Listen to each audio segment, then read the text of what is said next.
It started like any other day. I woke up at 6 a.m. to the sound of my alarm blaring from the nightstand. Even after all these years, that jarring noise still made me jolt upright in bed. I felt around blindly for the off button as my eyes slowly adjusted to the dim morning light filtering in through the curtains. As the ringing mercifully stopped, I turned to my left and saw Emily's sleeping form next to me. She always looked so peaceful when she slept, her chest gently rising and falling with each breath, a faint smile on her lips. I reached over and gently brushed a stray lock of auburn hair from her face, causing her to stir slightly, but not wake. Trying not to disturb her, I slipped quietly out from under the covers and got ready for work. A nice hot shower, a shave, dressing in my usual suit and tie. The daily morning routine that had become such an ingrained habit over the years that I could practically do it with my eyes closed. As I finished knotting my tie in the bathroom mirror, Emily emerged from the bedroom, her robe tied loosely around her petite frame. "Morning," she mumbled sleepily, rubbing the lingering grogginess from her eyes. Even with her hair mussed from sleep, I thought she looked absolutely beautiful. "Morning, sweetheart," I replied, giving her a peck on the cheek as I walked past her into the kitchen. "Want some coffee?" She nodded and stifled a yawn. "Please. I'm going to need the extra fuel today to deal with those parent-teacher conferences this afternoon."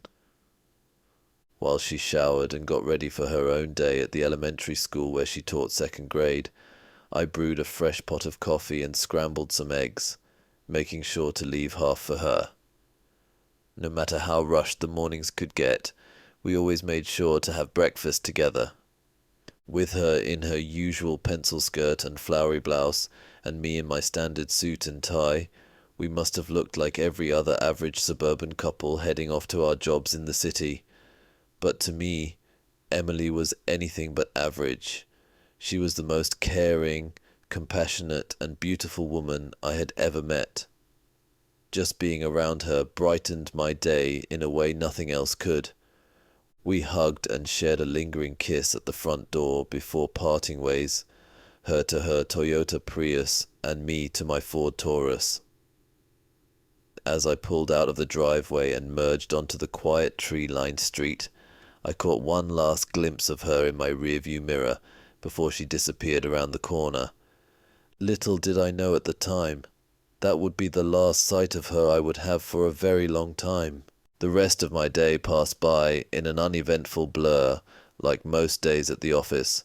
Meetings, reports, sitting alone at my desk, typing away at my computer for hours on end, nothing out of the ordinary. Emily and I traded a couple of innocuous text messages around lunchtime, making plans for dinner that evening. It wasn't until I walked in the front door of our cozy little ranch house at 6:30 p.m. that evening when my life was turned upside down. "Hey, hon, I'm home!" I called out, hanging my coat up in the front closet, like always. But there was no response. Just silence. "Emily." I tried again, wandering further into the house. Her car was in the driveway, so I knew she had to be home. But with no lights on, and no sign of her anywhere, an unnerving feeling began creeping into the pit of my stomach. I checked every room methodically, the living room, the kitchen, our bedroom, even the basement. But Emily was nowhere to be found. It was like she had just vanished. As a growing sense of dread washed over me, I pulled out my phone with trembling hands and dialed her number. No answer. I tried calling a couple more times before finally leaving a panicked voicemail. "Emily, honey, it's me. I just got home from work and you're not here. Your car's outside though, so I know you made it back. Please call me right away. I'm starting to get worried." I must have paced back and forth in our living room for the next hour, my mind racing as I tried to come up with any sort of logical explanation for her disappearance. Maybe an emergency at school and she had to rush to the hospital, but surely she would have called to let me know, right? And what about the lack of signs of a struggle at home? Nothing was out of place or amiss. By 8 p.m., I could feel myself going stir crazy. I needed to do something, anything, other than just sitting around waiting helplessly. That's when I decided I had no choice but to call the police and report her missing. The officer who arrived at our house seemed polite, but also clearly skeptical of how frantic I was behaving. "Sir, she's only been gone a few hours. We have to wait at least 24 hours before we can file an official missing persons report," he explained in a practiced monotone voice. "But you don't understand," I pleaded with him, verging on hysterics at this point.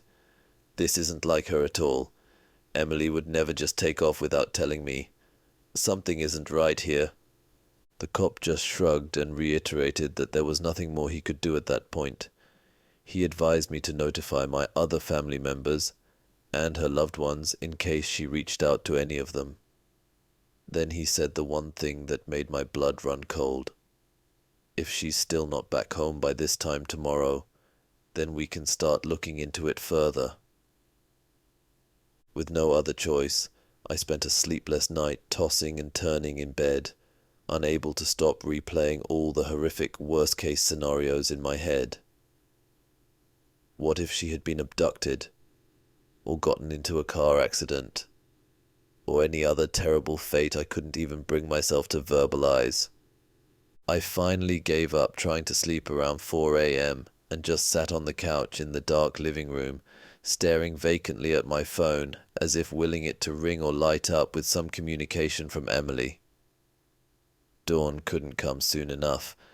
At least then I could call the police again and get their full assistance in finding my wife. As soon as 8 a.m. hit, I dialed the non-emergency line with shaky hands and reported Emily as an official missing person. Within an hour, 2 detectives were sitting across from me taking down all the details. "So you say the last time you saw your wife was when you left for work yesterday morning at 8 a.m., one of the detectives asked, scribbling notes on a pad. I nodded, feeling like I was trapped in a horrible dream I just couldn't wake up from. "And she didn't mention anything out of the ordinary? No signs that she was planning on going somewhere else?" I shook my head adamantly.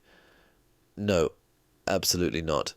We had plans for dinner last night, like we always do. She seemed totally normal."